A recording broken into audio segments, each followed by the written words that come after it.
nakakabobo ngayon kasi hindi na ako nagla-live. Oo nga, mali eh. Kaninang mali? Yung title ko? Yung ano? Sige, specify mo, mali talaga yun.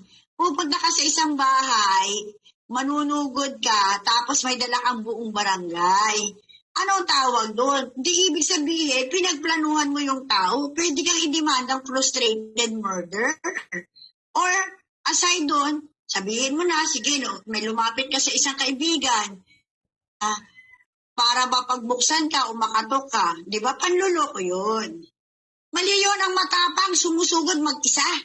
Ang matapang nakikipag-away mag-isa tulad ni Inday. Buong social media panahon ng 2020 nakipag-away mag-isa.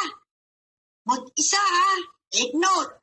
Lahat kalaban ko. Kasi sa mga kasinungalingan nila DJ Sweet. Ay, DJ Sweet anak, sorry nabanggit kita ha.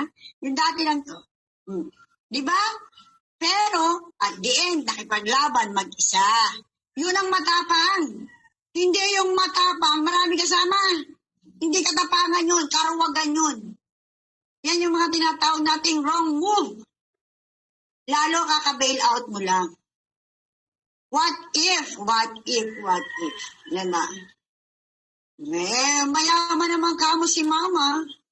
Pwede mayaman si mama mag-suffer na mag-bail uli na panibago. Diba? Ipinagpalit na sa may criminal mind. Well, hindi lang agaw jowa, hindi lang criminal mind. Ano ka ba?